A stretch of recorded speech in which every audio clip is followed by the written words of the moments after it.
Doctor وزیر آغا کو بھی آپ نے پڑھا ہوا ہے. تو ڈاکٹر وزیر آغا اور میرا جی جو آپ کے انشاءاللہ تعالی شکست کی آواز آپ پڑھیں گے، ان کی ایک نظم میرا جی کی، اور ڈاکٹر وزیر آغا کا جو سبق نمبر 6 ہے وہ ہم پڑھیں گے اور ایک نظم پڑھیں گے. تو سیکنڈ ایئر میں آپ کو ڈاکٹر وزیر آغا کا پتہ چل جائے گا اور میرا جی کا پتہ چل جائے گا کون ہیں.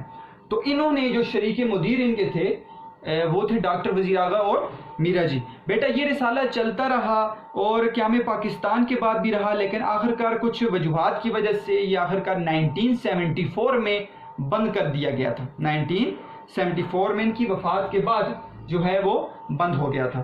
تو یہ ادبی دنیا رسالہ تھا جو جریدہ تھا، انہوں نے اس کی ادارت سنبھالی اور آخری دم تک اسے مرتب اور شائع یہ کرتے رہے.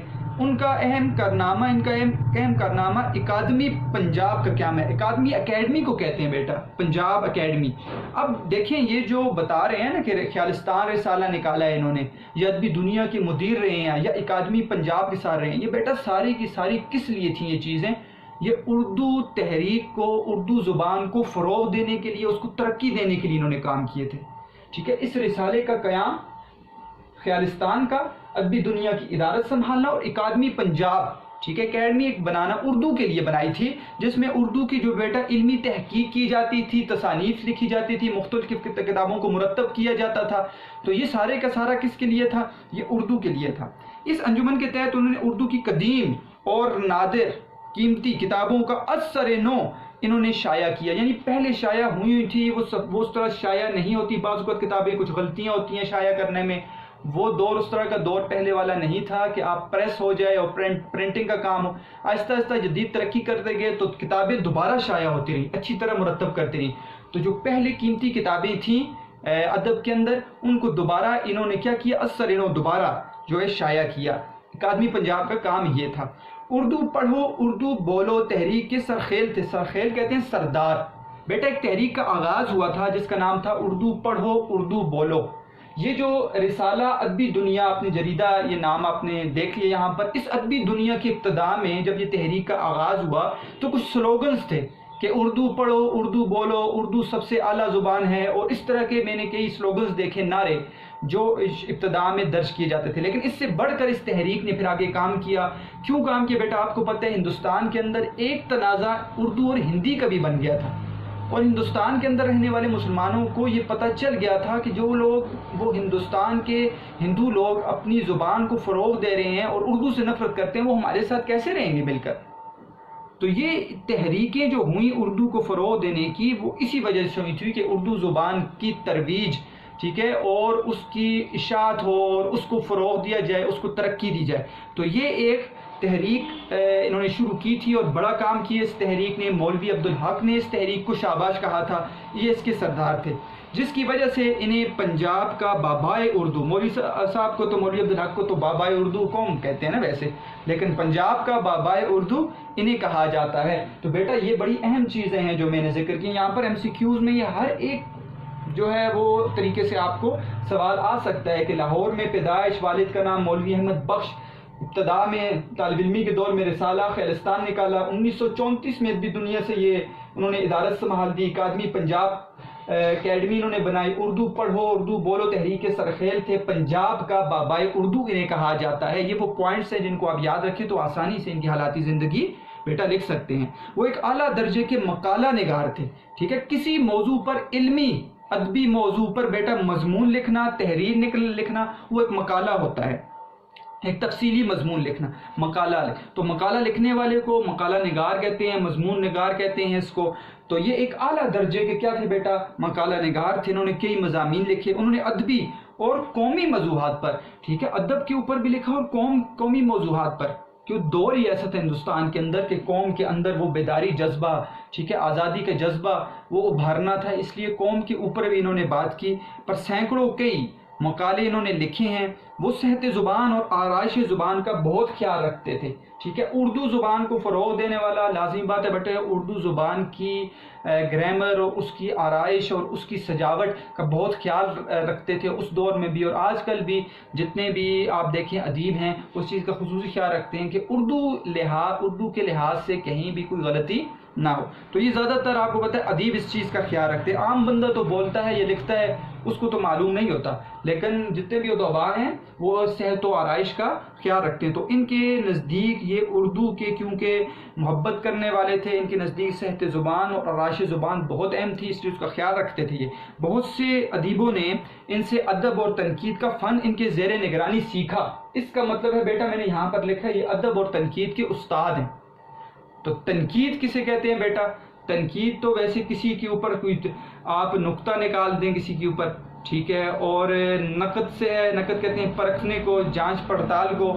لیکن اردو ادب کے اندر آپ کسی کی اچھائی بیان کریں یا برائی بیان کریں تو وہ آسان جو تعریف آپ دیکھیں جس میں آپ کے لیے آسانی ہو. تو تنقید ہم تو کسی کو کہتے ہیں کسی کے اوپر تنقید نہ کرو کہ اس کی برائی نہ کرو، تو یہ تو ویسے استعمال ہوتا ہے. لیکن ادب کے اندر جب تنقید آ جاتی ہے نا تو ادب کے اندر تنقید کسی کہتے ہیں کہ کسی کے آپ نے اچھے کمالات کا ذکر بھی کر دیا، اچھائی کا ذکر کر دیا، اس کی تصانیف کو دیکھ کر اس کے اندر خصوصیات کا ذکر کر دیا.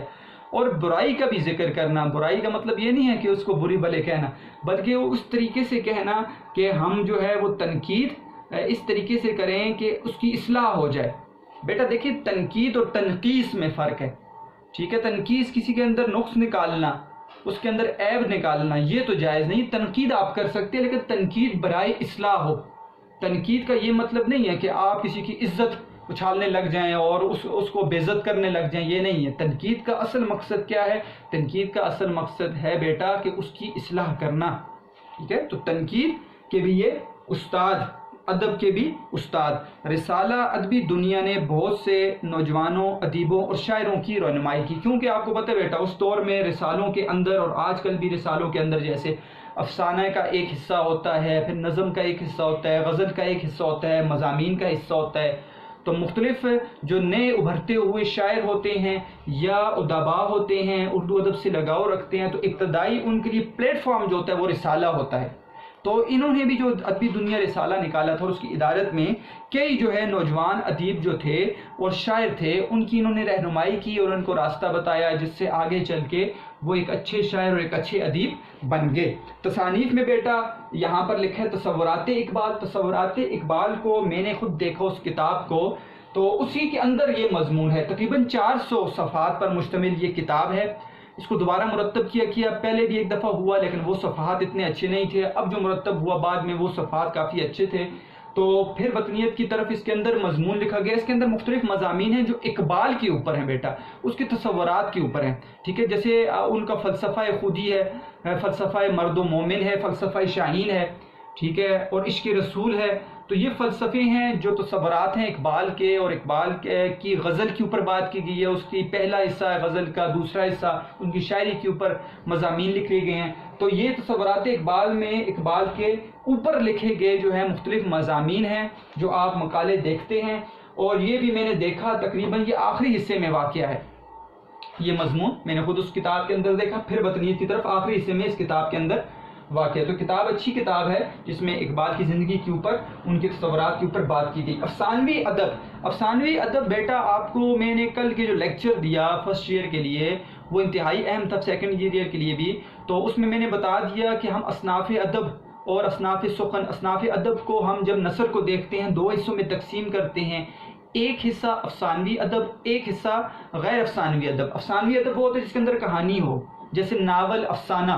تو ہم اس کتاب کے اندر ناول، افسانہ، افسانوی ادب کے اوپر بات کی گئی ہے. محمد حسین آزاد یہ کتاب میرے ذہن جو ہے نظروں سے نہیں گزری، لیکن لگ رہا ہے کہ اس کتاب کے اندر جیسے نام سے ظاہر ہے کہ انہوں نے ان کی زندگی کے اوپر بات کی ہوگی، تنقید کی بھی بات کتاب ہو سکتی ہے اور ان حالات زندگی سنوارنے نگاری بھی ہو سکتی ہے. محمد حسین آزاد آپ نے 9th میں ان کا مضمون پڑھا ہے بیٹا، اور آپ انشاءاللہ ان کا اگلا مضمون بھی پڑھیں گے جو کافی جو ہے وہ دلچسپ قسم کا مضمون ہے جس کا نام ہے شہرت عام اور بقائے دوام کا دربار. محمد حسین آزاد کے اوپر انہوں نے کتاب لکھی ہے. اس کے علاوہ بھی کئی کتابیں ہیں اور ان کی زیادہ تر جو ہے کیونکہ ادبی دنیا کے ساتھ وقت گزرا ہے تو ان کی جب تصانیف کو دیکھیں تو زیادہ تر ادبی دنیا کے رسائل آپ کو ملتے ہیں. تو یہ ہیں صلاح الدین احمد جن کا ہم نے مختصر احوال ہم نے پڑھ لیا اور حالات ان کے پڑھ لیے اور تصانیف کو دیکھ لیا. تو اس سے آپ کو کافی حد تک مدد مل سکتی ہے ان پوائنٹ سے، اور تصانیف کو آپ نے یاد رکھنا ہے. بھائی بیٹا تصنیف کا کسی بھی مصنف شاعر کی تصنیف کو اٹھا کر کوئی بھی معروضی سوال آ سکتا ہے، ٹھیک ہے؟ تو آپ نے اس کو ذہن میں رکھنا ہے کہ افسانوی ادب ڈیش کی جو ہے تصنیف ہے. کس کی تصنیف ہے؟ صلاح الدین احمد کی تصنیف ہے. کہ یہ اردو کا ایک مشکل ترین حصہ ہوتا ہے معروضی سوالات کا، جو اگر آپ کہہ دیں کہ نمبر کم کرنے ہو تو بچوں کو نمبر یہاں سے کم دے دیتے ہیں اور مشکل حصہ بنا لیتے ہیں، بلکہ اساتذہ کے لیے بھی مشکل ہو جاتا ہے، کیونکہ پوری کتاب کو رٹنا، یاد کرنا یا اس کے ہر ایک چیز کو غور سے دیکھنا بڑا مشکل ہوتا ہے. تو یہ حصہ بیٹا اس لیے آپ نے غور سے پڑھنا ہوگا، اس سے آپ کے معروضی سوالات بھی حل ہو جائیں گے. اب آتے ہیں ہم اس کے دوسرے حصے کی طرف لیکچر کے، جو ہے ایک سبق کا خلاصہ. ٹھیک ہے بیٹا، یہ سبق ایک اعتبار سے تو مشکل بھی ہے اور ایک اعتبار سے آسان ہے. میں دونوں کی بات کرتا ہوں بیٹا. مشکل کیسے ہے؟ مشکل ایسے ہے کہ جب میں فرسٹ ایئر کی کتاب میرے سامنے پڑھی ہے یہ، تو فرسٹ ایئر میں آپ ہی بچوں کو میں جب یہ پڑھا رہا تھا اس کے نثری اسباق، تو آپ کو یاد ہوگا جب ہم سبق نمبر 3 پر گئے تھے اور سبق نمبر 4 پر گئے تھے، نظریہ پاکستان سبق تھا جو ڈاکٹر غلام مصطفیٰ خان کا لکھا ہوا تھا فرسٹ ایئر میں، اور دوسرا سبق تھا پاکستانی قومیت کا مسئلہ، ڈاکٹر سید عبداللہ کا سبق لکھا ہوا. یہ ان دونوں سبق میں آ کر بچوں نے مجھے کہا تھا کہ سر یہ مشکل مضامین ہیں، مشکل باتیں لکھی ہوئی ہیں. تو اس کے مشکل ہونے کا سبب انہوں نے یہ بتایا، اس کے اندر تاریخ ہے اور جو ہے وہ پاکستان بننے سے پہلے دور کا ذکر ہے. جیسے کہ آپ نظریہ پاکستان کو آپ نے پڑھا تھا تو وہ اکبر بادشاہ سے لے کر 1947 تک، ٹھیک ہے، مغلیہ دور 1526 سے لے کر 1947 تک کے دور کا ذکر کیا گیا کہ وہ پاکستان بننے کی کیا وجوہات تھیں. اور ہم نے جب سبق پاکستانی قومیت مسئلے کو پڑھا تو اس کے اندر آپ کو ایک لفظ نظر آیا تھا تصور وطنیت، اور ایک لفظ نظر آیا تھا وحدت ملت، ایک نظر آیا تھا آپ کو وطن، اور ایک آپ کو نظر آیا تھا آپ کا عقیدہ اسلام. ٹھیک ہے، تو یہ مشکل بن گیا تھا ان کے لیے، لیکن میں نے آسان کرنے کی کوشش کی، بعد میں بچوں کو سمجھ بھی آ گیا. لیکن بچے یہ آسان اب اس لیے ہے کہ آپ نے وہ 2 سبق پڑھے ہوئے ہیں. جب آپ نے وہ 2 سبق پڑھے ہوئے ہیں تو ان دونوں سبقوں کو آپ جمع کر لیں تو آپ کا یہ سبق تیار ہو جاتا ہے. ان 2 سبق کو ذہن میں لائیں، ان کی باتوں کو، تو یہ سبق آپ کے لیے سمجھنے میں کوئی مشکل پیش نہیں آنی چاہیے اگر وہ 2 سبق آپ نے اچھے طریقے سے پڑھے ہوئے ہیں. ہم اس کو ان کی باتوں کو بھی ریوائز کریں گے، کچھ باتیں ذکر کر دیں گے تاکہ آپ کے لیے یہ سبق بھی آسان ہو جائے اور آپ کو یاد ہو جائے. بیٹا اس لیے آسان میں نے بتا دیا کہ اس وجہ یہ ہے کہ آپ نے پہلے 2 سبق اس کے لحاظ سے پڑھے ہوئے ہیں. مشکل اسی وجہ سے کہ بچے اس سے ناواقفیت ہے ان کی، اور وہ اس سے بات کو سمجھتے نہیں ہیں کہ پاکستان بننے کے جو وہ ابتدائی ادوار تھے وہ کیا تھے، اور وہ مغلیہ سلطنت کے بادشاہوں کو نہیں جانتے، تاریخ سے ناواقفیت ہے ہماری، اس وجہ سے ان کے لیے مشکل ہو جاتا ہے. آپ اس دفعہ تو ماشاءاللہ پاکستان اسٹڈیز فرسٹ ایئر میں تو آپ کو پتہ ہے بیٹا آپ کی اسلامیات ہوتی ہے، لیکن یہاں پہ آپ نے 9th 10th میں پاکستان اسٹڈیز پڑھی ہے. اب اس سال آپ پاکستان اسٹڈیز پڑھیں گے تو ان چیزوں کو ختم کرنے کی کوشش کریں، نظریہ پاکستان کو تو سمجھیں کم از کم، ٹھیک ہے. اور نظریہ پاکستان کے بعد آپ مختلف چیزوں کو جانیں، پاکستان بننے کی تحریکوں کو جانیں، ان چیزوں کو، وہ اس مضمون کا اہم حصہ ہوتا ہے جو آپ کا پاکستان اسٹڈیز ہے. تو بیٹا اس لیے میں نے تھوڑا سا اس کو آپ کو بتا دیا، آپ کو سمجھ آ گئی ہوگی. پھر وطنیت کی طرف، مطلب وطنیت کی طرف جانا، وطن کی طرف جانا. تو وطن سے پہلے کیا بات تھی؟ کیا وطن سے پہلے کوئی اور ان کے ذہن میں خیال تھا کہ ہم کچھ اور بنائیں گے؟ تو اس کی وجہ سے اس سبق کا نام پڑ گیا وطنیت کی طرف. دیکھیں اب میں آپ کو 2 پوائنٹ سمجھاتا ہوں، اس پوائنٹ کو سمجھنا بہت اہم ہے. پورے سبق کا اسی کے اندر نچوڑ اور خلاصہ ہے بیٹا. ایک لفظ ہے وحدت ملت، وحدت ملت، ٹھیک ہے. میں اس کو آسان کرتا ہوں. وحدت ملت کیا ہے؟ وحدت ملت یہ ہے کہ پوری دنیا کے مسلمان ایک ہو جائیں. مسلمانوں کی بات کر رہا ہوں بیٹا، پوری دنیا کے مسلمان. وطن کو چھوڑو، وطن کو سائڈ پہ کرو، ابھی جتنے وطن ہیں، جتنے ہمارے مسلمانوں کے وطن ہیں ان کو سائڈ پہ کرو. وحدت ملت یہ کہتی ہے کہ پوری دنیا کے مسلمان ایک ہو جائیں. تمام مسلمان آپس میں بھائی بھائی ہیں، ٹھیک ہے، بھائی چارے کے تحت تمام وطن کو نکال کر وحدت ملت پر آ جائیں، ٹھیک ہے. تصور وطنیت کیا ہے؟ تصور وطنیت یہ ہے کہ مسلمان جو ہیں وہ ارادہ وطن رکھیں، ٹھیک ہے. وحدت ملت کچھ اور ہے. وحدت ملت ہمیں کہتی ہے کہ پوری دنیا کے مسلمان اکٹھے ہو جائیں. وطنیت کا تصور نہیں ہے، وطنیت کا خیال نہیں ہے، وطن نہیں ہے. جیسے ہم مثال کے طور پر پاکستانی ہیں، ٹھیک ہے، اور آپ کہہ دیں کہ دوسرا ملک آپ کہہ دیں افغانستان ہے، تو افغانستان بھی ایک اسلامی ملک ہے اور پاکستان بھی ایک اسلامی ملک ہے.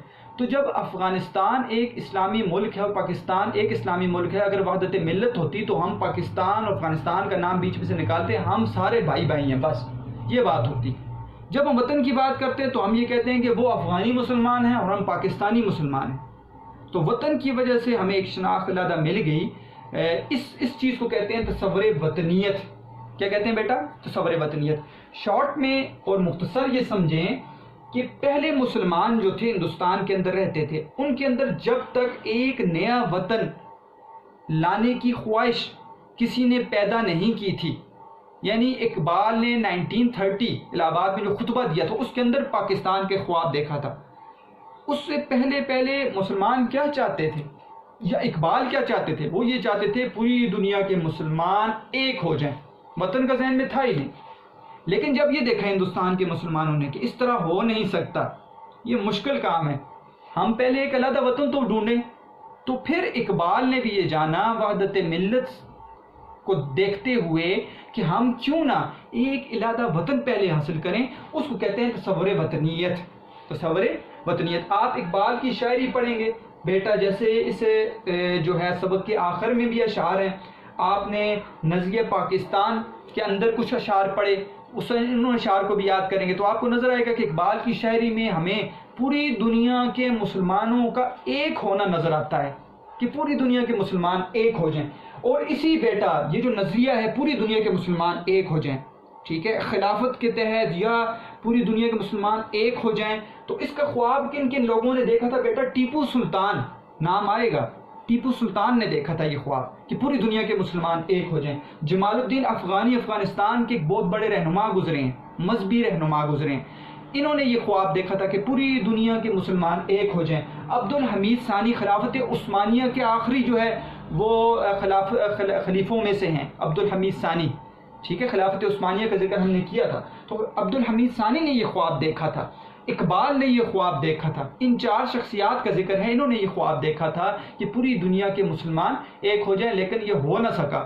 اقبال کا بھی خواب جو ہے یہ آ کر صرف پھر وطن پر آ گیا. کیوں ہوا بیٹا؟ اس بات کو جاننا مشکل نہیں ہے. وجہ یہ تھی کہ ہندوستان کے مسلمانوں نے دیکھا کہ ہندوستان کے اندر تو ہندو ہمارے ساتھ رہتے ہیں اور ہم پہلے ہی جو ہے وہ غلامی کی زنجیروں میں جکڑے ہوئے ہیں، حالات خراب ہیں، باہر نظر دوڑاتے ہیں. تو خلافت عثمانیہ کے ٹکڑے ٹکڑے ہوئے ہمیں نظر آتے ہیں. تو حالات ایسے نہیں ہیں کہ پوری دنیا کے مسلمان ایک ہو جائیں. کسی نہ کسی ایسے طریقے سے کم از کم ہندوستان کے اندر جن علاقوں میں مسلمانوں کی اکثریت واقع ہے، ان علاقوں میں تو کم از کم جو ہے وہ علاقے ہمیں مل جائیں کہ ہم ایک علیحدہ وطن کا قیام ہمارے جو ہے ہمیں مل جائے، ہم ایک وطن قائم کر دیں.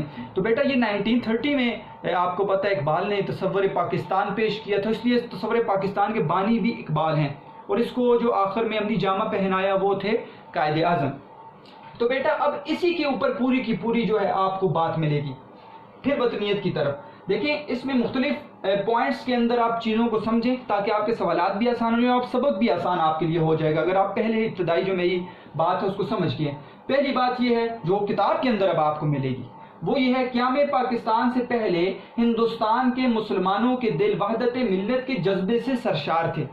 کیا مطلب ہوا کہ قیام پاکستان سے پہلے، پاکستان بننے سے پہلے یا قیام پاکستان کی تصور، اقبال کے تصور دینے سے پہلے مسلمانوں کا دل جس جذبے سے سرشار تھا، جو وہ چاہتے تھے، وہ یہ جذبہ تھا کہ تمام دنیا کے مسلمان ایک ہو جائیں. لیکن وہ جذبہ تھا، ٹھیک ہے، وہ ایک خیال تھا انسان سب تمام مسلمانوں کا، عملی جامہ پہنانا اس کو مشکل تھا. لیکن پھر کیا ہوا؟ پھر یہی جذبہ وحدت ملت کا جذبہ وطن کے قیام کا باعث بنا. آخرکار یہ جذبہ تو تھا اس وقت ہندوستان کے مسلمانوں کے اندر، تو یہی جذبہ اٹھا. انہوں نے کہا کہ مسلمان سارے ایک اگر نہیں ہو سکتے تو ہم مسلمان کسی علیحدہ وطن میں تو ایک ہو سکتے ہیں.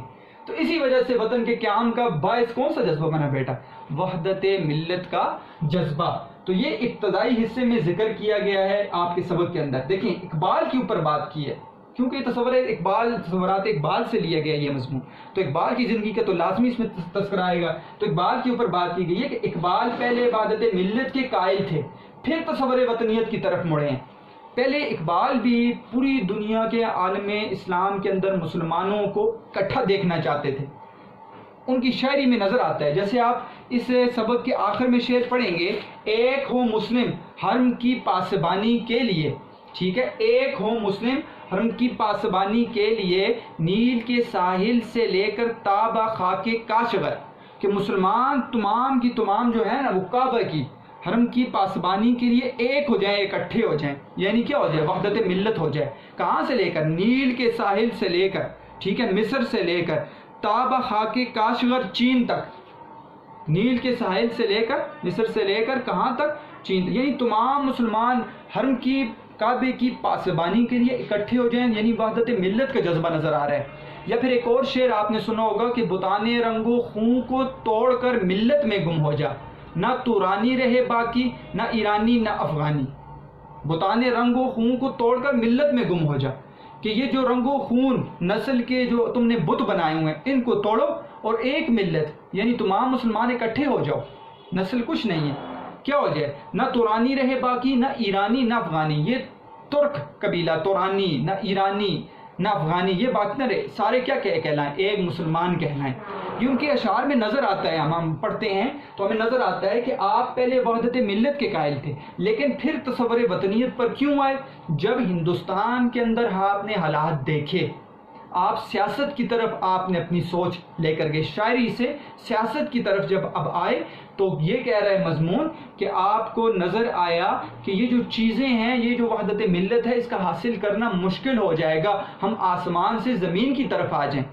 وہ ایک خیال ہے ہمارا اور یہ حقیقت ہے زمین کے اوپر. ہمیں زمین کا کم از کم وہ ٹکڑا تو مل جائے جہاں مسلمان جو ہے آزادی سے، اپنی مذہبی آزادی سے، ٹھیک ہے، اپنی معاشرتی آزادی سے اور ہر طرح کی ان کو جغرافیہ کے لحاظ سے ایک علیحدہ وطن ان کو مل جائے. تو یہ اقبال اس لیے جو ہے وہ ملت سے کس طرف آئے بیٹا؟ وطنیت کی طرف آئے. دیکھ، اقبال پہلے وحدت ملت کے قائل تھے، پھر تصور وطنیت کی طرف آگے. اب اقبال کس وطنیت کے خلاف تھے بیٹا؟ اس کو سمجھنے کی ضرورت ہے. اقبال جس وطنیت کے خلاف تھے وہ تھی مغربی تصور وطنیت. ٹھیک ہے، مغرب کو ہم جب دیکھتے ہیں ان کے اندر جو وطنیت ہے وہ کچھ اور ہے. دیکھیں وہ سارے عیسائی ہیں، اگر عیسائی ہیں اور عیسائی ہیں، لیکن ان کے اندر یہ چیز نہیں ہے کہ سارے عیسائی اکٹھے ہو جائیں. ان کے اندر یہ چیز ہے کہ ہمارا وطن پہلے ہے. وہ اپنے مذہب کو پیچھے رکھتے ہیں، وہ اپنے وطن کو آگے لے کر چلتے ہیں، وہ رنگ اور نسل کو فروغ دیتے ہیں. ہندوؤں کے اندر بھی رنگ اور نسل کو فروغ دیتے ہیں، کالے کو گورے پر ترجیح، گورے کو کالے پر ترجیح، جبکہ اسلام ہمیں ان چیزوں سے ہٹاتا ہے. ٹھیک ہے، تو اقبال جس وطنیت کے خلاف تھے، جس وطن کو ختم کرنا چاہتے تھے، وہ تھے تصور وطنیت. تصور اگر آپ مغربی کو چھوڑ کے مشرقی کی بات کرو تو ہم نے پاکستان اس لیے حاصل کیا تھا بیٹا، اگر یہ سوچ ہے یا نہیں ہے، لیکن ہم نے اس لیے حاصل کیا تھا کہ ہم پاکستان کو حاصل کرنے کے بعد، جملہ نوٹ کرنا ہے بیٹا، ہم پاکستان کو حاصل کرنے کے بعد تمام عالم کے مسلمانوں کو اکٹھا کریں گے اور ان کا بھی خیال رکھیں گے. یعنی وطن کے ساتھ ساتھ ہم ملت کا بھی خیال رکھیں گے. یہ تھی سوچ. اقبال بھی اسی لیے وطن کے قائل ہوئے تھے کہ وہ چاہتے تھے کہ وطن کے بعد کیا آ جائے بیٹا؟ ملت آ جائے. اگر ہم پہلی غلام ہیں تو ہم کس طرح ملت حاصل کریں گے؟ ہم آزاد ہوں، ہمارا ایک وطن ہو، جس کے بعد ہم کیا ہوں؟ ہمیں ایک علیحدہ جب وطن ملے گا تو ہم ملت کی بات، تمام مسلمانوں کے اکٹھے ہونے کی بات کر سکتے ہیں. تو اقبال پہلے وحدت ملت کے قائل تھے بیٹا، پھر تصور وطنیت کی طرف چلے گئے، اور جس کے خلاف تھے وہ مغربی تصور وطنیت ہے. میں نے لکھا ہے یہاں پر. اب آگے بات کیا بیٹا؟ ٹھیک ہے، ہمیں ملک مل گیا، ہمارا قومی نصب العین کیا ہے؟ دیکھیں ہمیں ملک مل گیا، ہم سارے قومی ہیں. پاکستان کے اندر رہتے ہوئے ہم اپنے وطن کو کیسے فروغ دیں گے؟ نصب العین کہتے ہیں اجتماعی مقصد جو تمام قوم کا ہوتا ہے. وہ ہمارا اجتماعی مقصد کیا ہے؟ ہم کیسے اپنے قوم کو فروغ دے سکتے ہیں؟ تو ہم اپنے وطن کے تحفظ اور فروغ کو دیگر فرائض پر ترجیح دیں. دیکھیں اگر وطن باقی نہیں رہے گا نا بیٹا تو پھر ہم یہ سوچتے ہیں کہ ہمارے ذریعے جو اس قوم کے ذریعے اسلام پھیل رہا ہے وہ بھی باقی نہیں رہے گا. جب آپ غلام بن جائیں نا بیٹا پھر آپ کو مذہبی آزادی بھی نہیں رہتی، پھر آپ اسلام کی بات بھی نہیں کر سکتے، پھر آپ کو مسجدوں پر بھی پابندی لگ جاتی ہے. جیسے آپ نے اپنے پچھلے مضمون میں دیکھا فاقے میں روزے میں کیا حالات تھے جامع مسجد دہلی کے 1857 سے پہلے.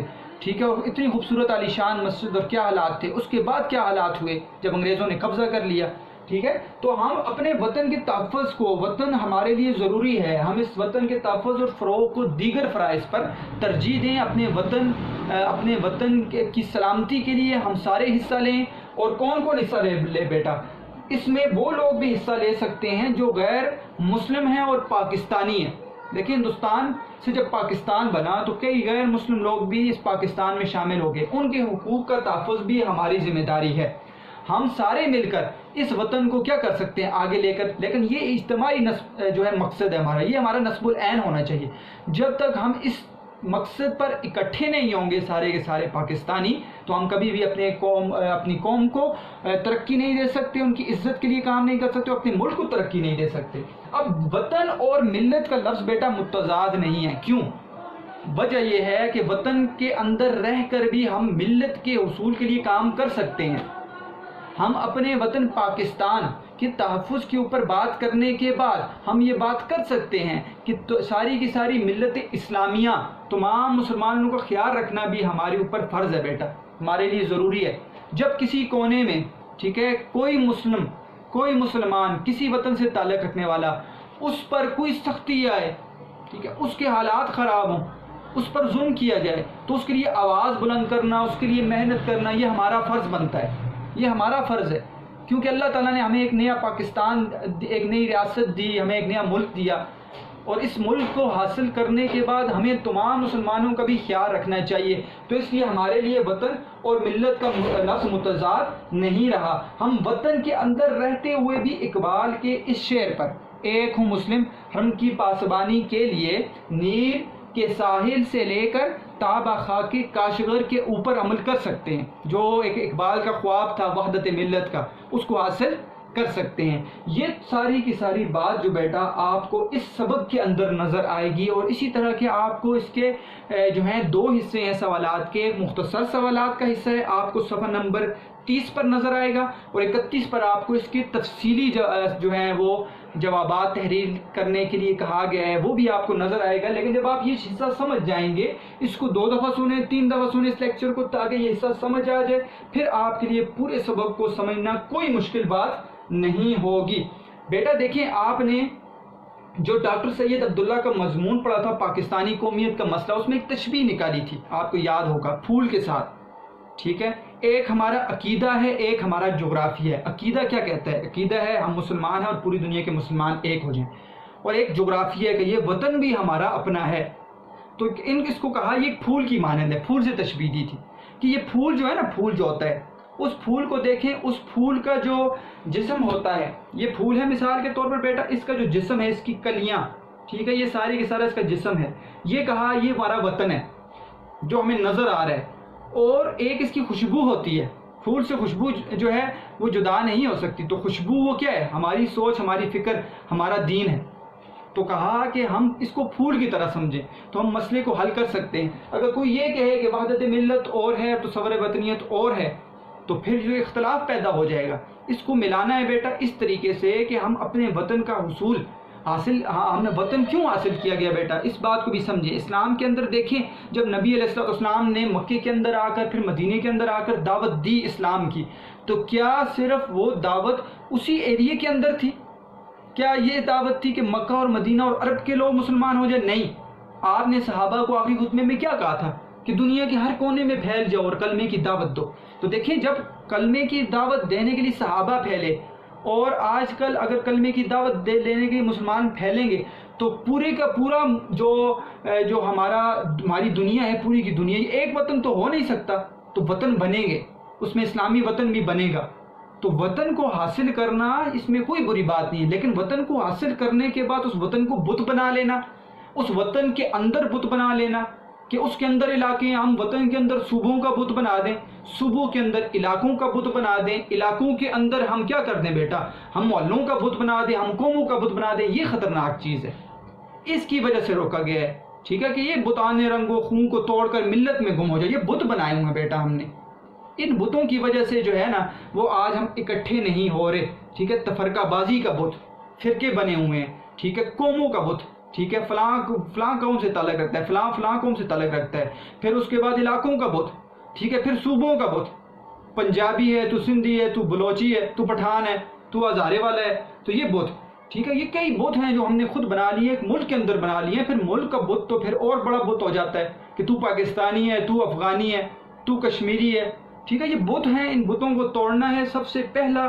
سب سے اہم چیز لا الہ الا اللہ محمد الرسول اللہ کلمے کے تحت ہم تمہارے تمام کے تمام جو ہے نا بیٹا، سارے کے سارے جو مسلمان ہیں وہ اس کلمے کے تحت ایک ہیں۔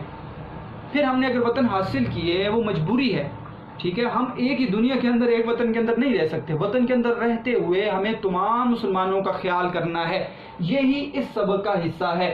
وحدت ملت، تمام مسلمانوں کا ایک ہو جانا، وطنیت، پاکستانی قوم، وطن کا حاصل کرنا، اس کے اندر پاکستان کے اندر قوم کا ایک ہو جانا، اس سبق کے اندر آپ کو نظر آئے گا۔ بیٹا ہم سوالات کو دیکھتے ہیں، ٹھیک ہے، تو اس کے اندر آپ کو نظر آئے گا کہ مختلف سوالات۔ سوال نمبر الف آپ پڑھیں گے، پاکستان کے قیام سے پہلے اسلامیان ہند کے دل کس جذبے سے سرشار تھے؟ تو یہ سوال نمبر الف یہاں پر میں نے لکھا ہے، آپ اوپر لکھ لیں۔ سوالات کو ہم ساتھ ساتھ دیکھیں گے، زیادہ سوالات ہیں سبق کے اندر، لیکن ساتھ ساتھ جیسے ہم نکالتے ہیں ویسے نکالیں گے انشاءاللہ۔ سوال نمبر دال، ہے اور واو اس ایریے سے تعلق رکھتے ہیں، اس کے ساتھ لکھ لیں سوال نمبر دال، ہے اور واو۔ سوال نمبر جیم اور بے قومی نصب العین اس کے ساتھ تعلق رکھتا ہے۔ سوال نمبر زے، ٹھیک ہے، غیر مسلم پاکستانیوں کی حقوقت، یہ اس ایریے سے تعلق رکھتا ہے۔ سوال نمبر ہے ٹیپو سلطان، جمال الدین افغانی، عبد الحمید ثانی اور اقبال سے سوال نمبر ہے تعلق رکھتا ہے۔ یہ شعر کا بھی سوال آپ کے مفصل سوالات میں ہے کہ اس شعر کا شاعر کون ہے، اس کے مضمون کے تناظر میں شعر کا مفہوم حل کریں، تو یہ بھی اس کے اندر آپ کو نظر آئے گا۔ تو آپ کو یہ سارے کے سارے سوالات بھی اس کے اندر جواب بھی مل جائیں گے، آپ کے لیے سوالات کو بھی آسان کرنا جو ہے حل کرنا آسان ہوگا بیٹا، اور آپ کو ساتھ ساتھ جو ہے سبق کو سمجھنا آسان ہوگا۔ مجھے امید ہے آپ کو سبق کے خلاصے سے، یہ ایسا خلاصہ ہوتا ہے بیٹا جس میں سارے کے سارے سبق کا نچوڑ ہوتا ہے، اور ایک مشکل چیز ہوتی ہے، چند چیزوں کے اندر آپ نے وہ سارے کے سارے سبق کو بند کرنا ہوتا ہے، اور اس اعتبار سے کہ تاکہ آپ کو صحیح طرح وہ سمجھ آ جائے۔ یہ پوائنٹس آپ کو آپ کے امتحانات کے دن میں بہت کام دیتے ہیں، بہت زیادہ، اس سے آپ کے کئی حساب کا حل ہو جاتا ہے، سیاق و سباق کا آپ کو سبق سمجھنے میں آسانی ہو جاتی ہے۔ کہانی، افسانہ، ناول کا حصہ آسان ہوتا ہے بیٹا، کیونکہ وہ کہانی ہے، وہ آپ سٹوری ہے، آپ سمجھ جاتے ہیں، لیکن ایک مضمون کو سمجھنا ذرا تھوڑا مشکل ہوتا ہے، اس پر آپ کے لیے ذرا سا مشکلات ہیں، آپ کو محنت کی ضرورت ہے ان چیزوں پر۔ یہ ہمارا آخری سبق ہوگا نظم سے پہلے ہم اس کے بعد انشاءاللہ جواب شکوہ پڑھیں گے، تو اس سبق کو آپ نے غور سے پڑھنا ہے۔ آپ کا ہوم ورک بیٹا آپ کو پتا ہے، خلاصہ یہ پوائنٹس آپ نے اپنی کاپی پر لکھنے ہیں، پھر کہہ رہا ہوں خلاصے کے پوائنٹس سارے کے سارے یہاں پر سوالات کی جیسے میں نے یہاں پر ہیڈنگز دی ہیں آپ نے بھی دینی ہے۔ یہاں سے آپ کو تصویر صحیح نظر نہیں آتی، میں آپ کے لیے علیحدہ پکچر بھیج دیتا ہوں، ٹھیک ہے، واٹس ایپ گروپ میں ہم علیحدہ پکچر سینڈ کر دیتا ہوں اس کی نکال کے، اس میں آپ کو زیادہ جو ہے صاف تصویر نظر آ جاتی ہے۔ تو سوالات کی بھی ہیڈنگز یہاں پر دینی ہے۔